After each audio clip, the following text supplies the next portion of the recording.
Evet sevgili flüt çalacak arkadaşlarım, flüt seven arkadaşlarım merhaba hepinize. Flüt eğitim serisine başlayacağız demiştik. Ufaktan başlıyoruz. Bu ilk videomuz olsun. Aslında bir görüş kabininde nasıl çalınır diye bir video çekmiştik ama o biraz daha tanıtım amaçlıydı aslında. Şimdi flüt nasıl çalınır? Flüt çalmak isteyen bir kişinin ne yapması gerekiyor? Nasıl üfler? Flütte kendini geliştirmek isteyen bir insan neler yapması gerekiyor? Onlarla ilgili bildiğim kadarıyla sizlere anlatmaya çalışacağım. Buradan da tüm müzik öğretmeni arkadaşlarıma selam olsun. Şimdi flüt çalmaya başlayan bir arkadaşım hep soruyor. Diyor ki ne yapmam lazım? Flüt nasıl üflenir? Ben her zaman en başından beri savunduğum şey siz ne çalarsanız çalın müzik yapacaksınız. Müzik yapmak için temel müzik bilginizin olması gerekiyor. Yani şimdi kulağı iyi olan arkadaşlarım var tabii ki. Zaten onlar bir şeyleri atıyorum gam veya makam kendi hissiyatında var olan insanlar bunlar tabii ki. Ama bir enstrümanı geliştirmek için müzik bilmek şart. Onun için de benim en başından beri savunduğum şey temel müzik bilginizi geliştirin ondan sonra enstrümana geçin.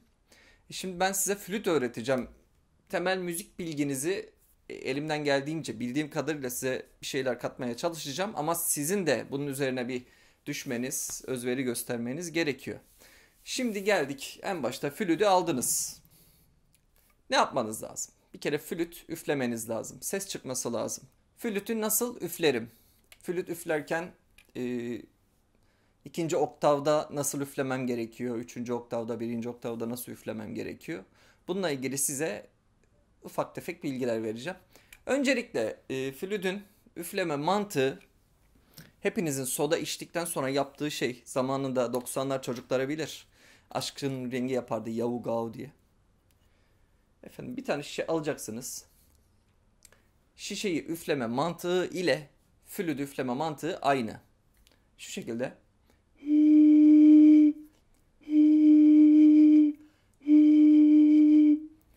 Yani bunu alarak başlayabilirsiniz aslında flüt olmayan arkadaşlarım. Flüt aldıktan sonra tabii ki enstrüman üzerinde öğrenmeleri gerekiyor. Şöyle durumlar duyuyorum hani ilk başta sadece ağızlı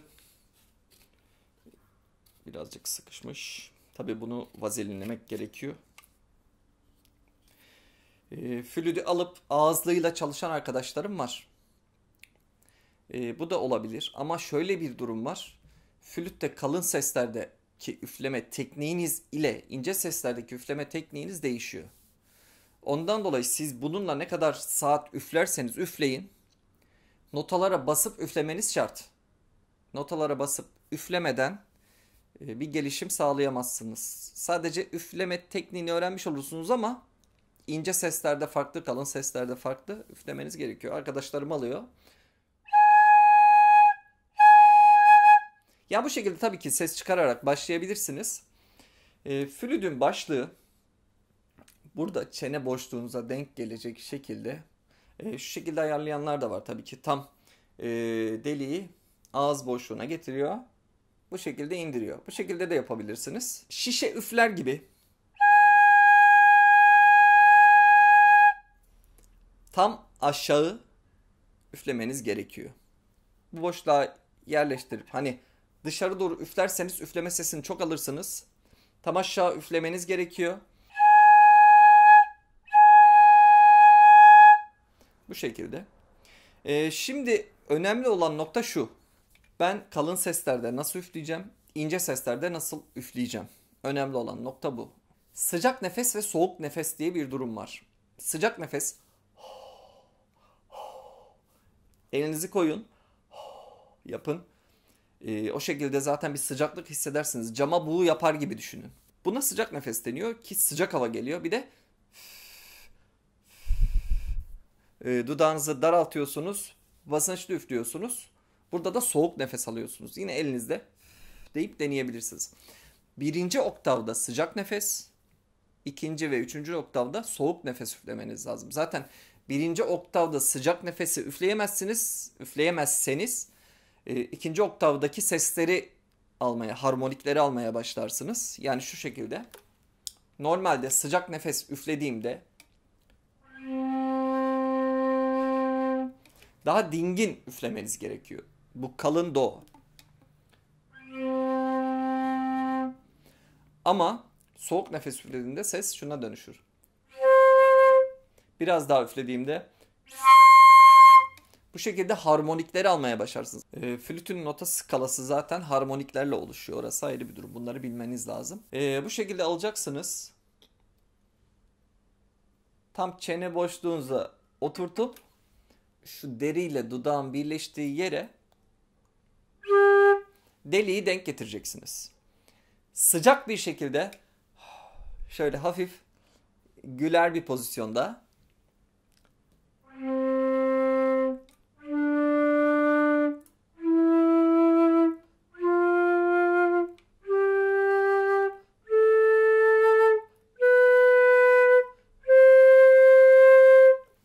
bu şekilde üflemeniz gerekiyor.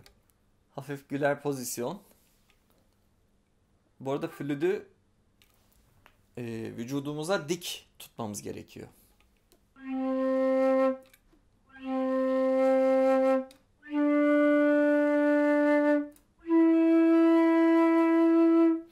Bu şekilde sıcak nefes ile birinci oktav sesleri alıyoruz. Şimdi ikinci oktav sesler için ne demiştik? Soğuk nefes ve basınçlı üfleme. Daha dudağımızı hani girer pozisyondan daha durup dudağı büzüştürüyoruz.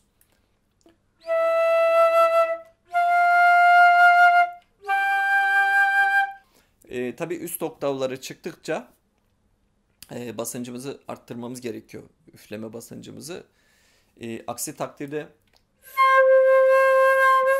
gibi karışıklıklar meydana gelebilir. Bu arada her zaman da söylediğim gibi dudak mümkün olduğunca da nemli olsun. Dudak kuru olduğu zaman da bu tarz sesler alabiliyorsunuz. Üçüncü oktav seslerde de bu şekilde üflememiz, biraz daha kuvvetli üflememiz gerekiyor. Gibi yani burada birinci oktav, ikinci oktavda üflediğimiz şiddetle üflersek bu sesleri almamız zor. Genel olarak flüt üfleme tekniği bu şekilde. Bunun haricinde sormak istediğiniz bir şey varsa yorumlara yazın. Bu şekilde yürümeyi planlıyorum.